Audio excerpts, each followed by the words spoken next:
Llegó la escuela, llegó la escuela, llegó por radio.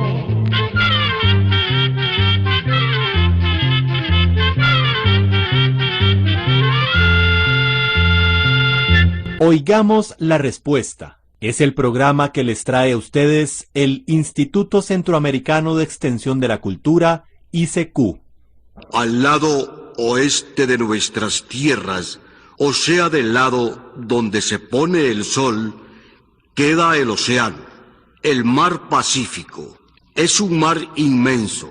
Si nos embarcamos en un barco grande y cogiéramos siempre rumbo al noroeste, llegaríamos después de 40 días a las islas del Japón.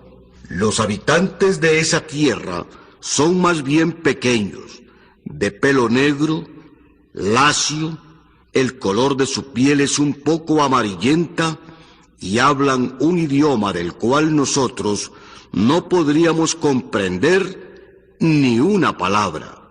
Las costumbres de ese pueblo también son muy distintas a las nuestras. Un marinero japonés me contó muchas cosas interesantes de esa tierra, de las cuales quiero relatarles algunas hoy.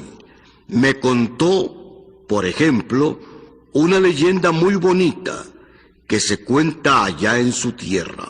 Hace muchos cientos de años vivía allá en el Japón un monje. Este monje pertenecía a la religión budista. Había prometido no volver a dormir nunca más, para así tener tiempo de rezar y predicar a la gente. Pero un día su cansancio fue tan grande que en medio de la prédica se quedó dormido. Habían a su alrededor cerca de 100 personas que escuchaban sus palabras. Cuando vieron que el monje cerró poco a poco sus ojos, que sus palabras ya no se entendían, y que por fin recostó su cabeza sobre el pecho, comprendieron que se había dormido. Lo recostaron suavemente en el suelo, y se alejaron para no estorbar su sueño. Después de algunas horas, el monje despertó y comprendió lo que le había sucedido. Se llenó de tristeza y de cólera al ver que era incapaz de cumplir su promesa. Su desesperación fue tan grande que se arrancó los párpados de sus ojos, para que así estos nunca pudieran volver a cerrarse. Dicen que después de eso abandonó la zona y que nadie volvió a saber de él. Pero la historia sigue. Ahí donde el monje botó sus párpados, dicen que a los días nacieron 2 plantitas. La gente de aquel lugar las miró con respeto y las cercó para que ningún animal ni ninguna persona pudiera perjudicarlas. Pasaron los meses y los años, y de las plantitas se desarrollaron 2 arbolitos. Alguien tuvo la idea entonces de arrancar unas hojas y usarlas como medicina. Las cogió y las cocinó en un poco de agua. El agua se fue tiñendo de un color rojizo, que luego le dieron a un enfermo. Como por obra de milagro, el enfermo se sintió mejor. El cansancio había desaparecido de su cuerpo y sintió más esperanzas y deseos de sanar. Pronto otras personas hicieron el mismo experimento y se llegó a comprender que las hojas tenían cierta sustancia que combatía el cansancio durante algunas horas. Cuentan que la gente de ese lugar cortó ramitas de los árboles y que con ellas hicieron el primer sembrado. Fue el primer siembro de té, pues esta es la leyenda que, aunque probablemente no es cierta, nos habla de cómo los hombres descubrieron y aprendieron a sembrar el té. A nosotros, los habitantes de estas tierras, nos parece que la bebida principal, la bebida que toma la mayoría de la gente, es el café. Aquí en nuestras tierras esto es cierto, pero en otras partes no es así. Si tomamos en cuenta los millones de personas que pueblan este mundo, tenemos que decir que la mayoría toman té. En algunas partes lo toman frío, en otras caliente, en otras muy negro, en otras clarito. Algunos le echan limón y otros leche. Hay personas que lo toman amargo y otros que lo prefieren con azúcar. Existen muchas plantas o árboles de los cuales se pueden preparar un té.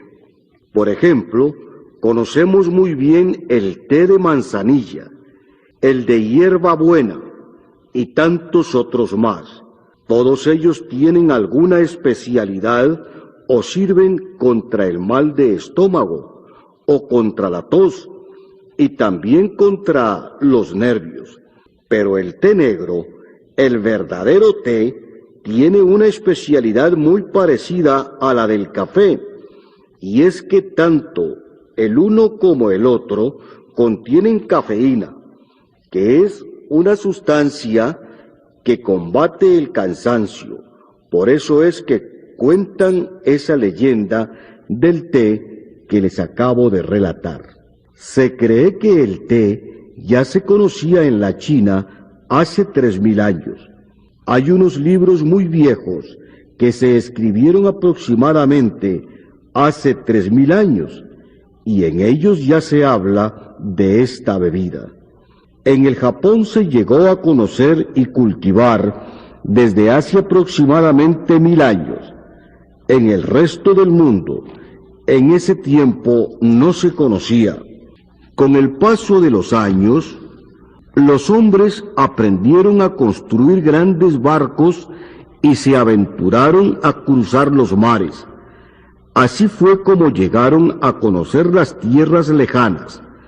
Los marineros que llegaban a la China o al Japón llevaban productos de sus tierras a venderlos allá, y cuando regresaban traían cosas extrañas de esas tierras lejanas. Cuentan que el primer té que llegó así a las tierras de Europa no fue muy apreciado. Las señoras creían que había que cocinarlo y luego comer las hojitas con sal y mantequilla. Las hojas del té son amarguísimas y por lo tanto no gustaron a nadie. Además de que comidas en cantidad producían grandes malestares, pero poco a poco aprendieron cómo había que prepararlo y la bebida fue muy gustada. En aquel tiempo, los barcos que iban y volvían a la China o al Japón tardaban por ahí de 1 año completo. Era entonces poco el té que podían traer. Pocas personas podían darse el lujo de comprarlo, y se decía que el té era una bebida solo para reyes. Cuentan que hace por ahí de 500 años, una taza de té en Europa costaba por ahí de $5. Esto no duró mucho tiempo, porque pronto los chinos y los japoneses comprendieron que el té era un buen negocio, extendieron el cultivo y luego fueron cientos los barcos que año tras año repartían este precioso producto.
gran entusiasmo les contamos una gran noticia. Durante este año 2021 iniciaremos la realización de una serie de videos respondiendo a varias de sus inquietudes.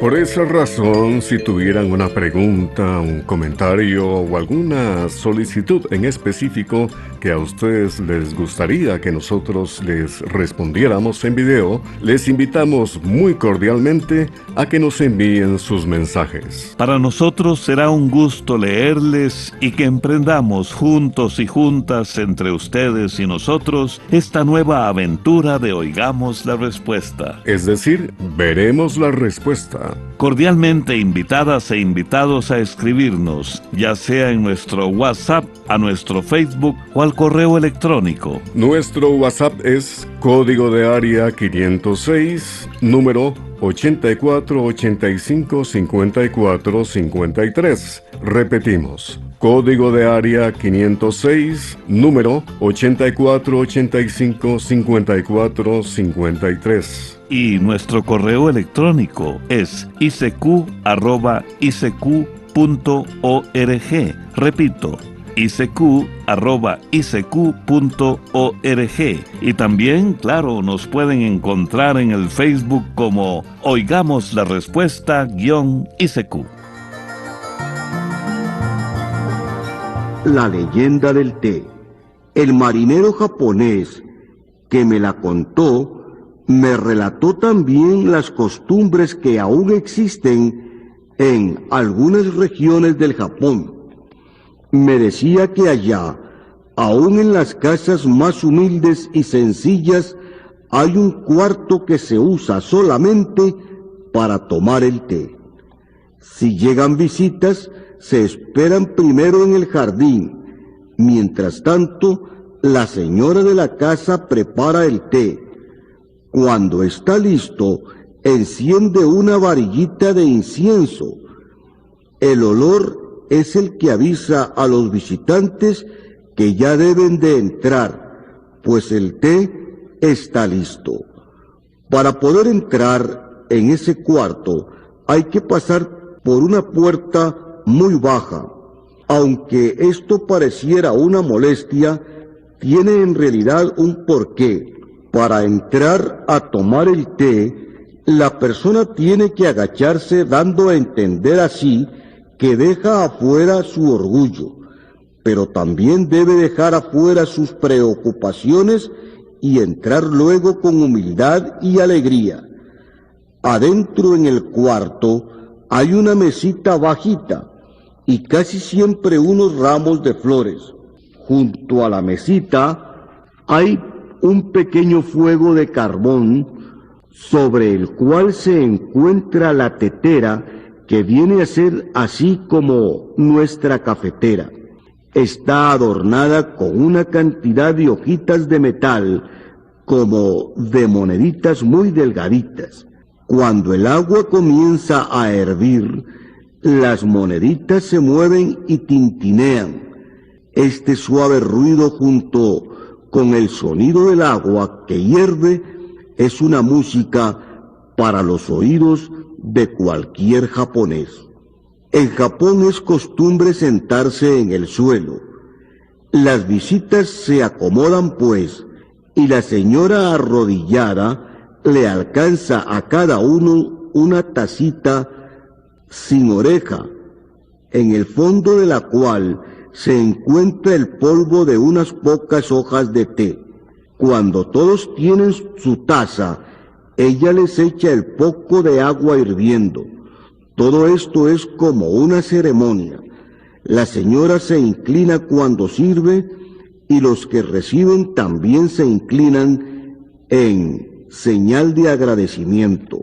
Dicen que en algunas zonas esta ceremonia es tan apreciada que las muchachas aprenden durante años a arreglar el cuarto del té y a servirlo en su debida forma. Los que pueden pagan los servicios de un maestro del té, como se llama allá. Se considera que una muchacha que no haya aprendido a servir el té en su debida forma no debería casarse, pues no puede ser una buena señora de su casa. Cuando las hijitas tienen ya su té servido, se lo tienen que tomar en silencio, y dicen que en algunas zonas esto se debe de hacer exactamente en 3 tragos y medio. Después de esto, ya puede comenzar la conversación. Estas costumbres tan bellas vienen de tiempos muy remotos y se guardan con devoción tal como si fueran costumbres religiosas. Mi amigo el marinero japonés me explicaba que la ceremonia del té debe recordar a todas las personas que todo aquello que hagamos en este mundo debe ser perfecto, que las cosas más insignificantes que tenemos que hacer a diario pueden ser buenas y bellas si se hacen con el corazón puro, con cariño y con amistad.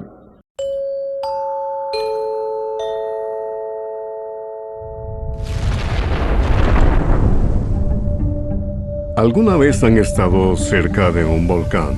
Estamos preparando un programa especial sobre nuestros volcanes en Centroamérica. Por eso les tenemos una invitación. Les invitamos cordialmente a que nos envíen un audio a nuestro WhatsApp de máximo de 1 minuto de duración, contándonos sus experiencias con los volcanes. ¿Alguna historia? ¿Alguna leyenda? ¿O incluso haber estado muy cerca de una erupción? Para nosotros será un gusto escucharles. Quedan cordialmente invitadas e invitados entonces a que nos envíen sus audios contándonos sus experiencias con los volcanes. Recuerden, máximo 1 minuto de duración. Nuestro WhatsApp es código de área 506, número 8485-5453. Repetimos, código de área 506, número 8485-5453. Y así, entre ustedes y nosotros, prepararemos este programa especial sobre los volcanes en nuestra querida Centroamérica. En muchas partes el té se toma simplemente como una bebida estimulante y sabrosa. Hoy en día se cultiva esta planta en muchas partes del mundo, pero las plantaciones más grandes están en la China, en el Japón y en la India. Para que las plantas se den bien, se requiere un clima más bien caliente y lluvia suficiente. Claro, la calidad depende también del suelo. Sin embargo, se ha comprobado que el té es una de las plantas que se adapta a diversos climas y a diversos suelos. Últimamente se ha llegado a sembrar hasta aquí, en nuestras tierras de Centroamérica. Se puede decir que hasta la hora solo se han hecho pequeños cultivos de prueba, pero tal vez con el tiempo se lleguen a agrandar. Sin embargo, tanto en la China como en la India, los sueldos son relativamente bajos y trabajan en los cultivos no solo los hombres, sino también las mujeres y los niños. Por eso es que pueden venderlo relativamente barato. Probablemente es difícil que aquí, en nuestras tierras, se pueda producir al mismo precio. Llegan a alcanzar casi 10 metros de alto, pero generalmente las podan para que no pasen de unos 2 metros.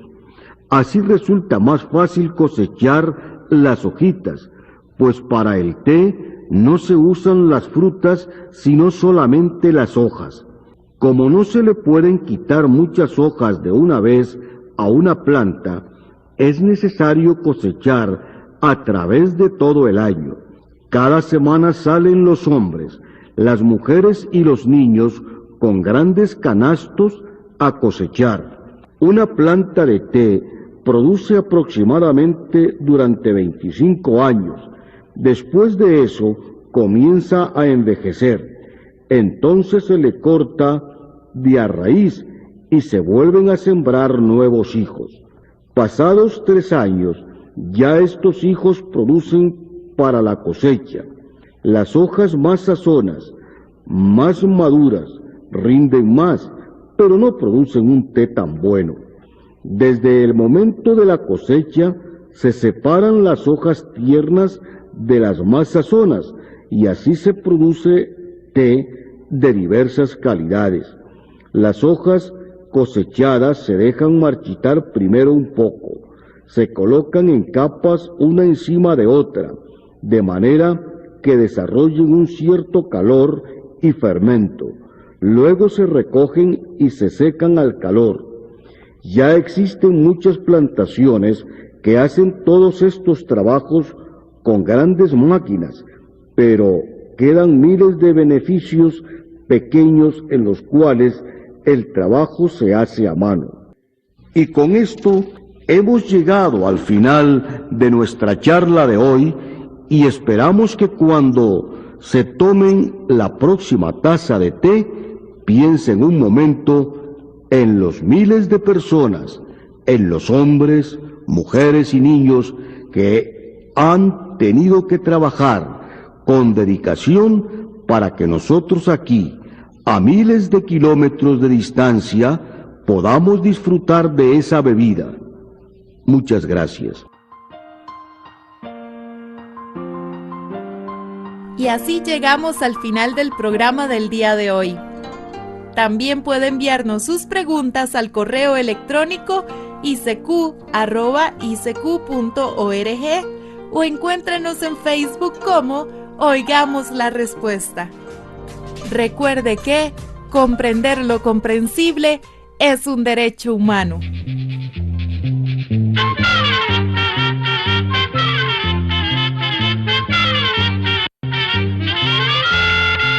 Llegó el momento de despedirnos. Se va a la escuela, se va cantando.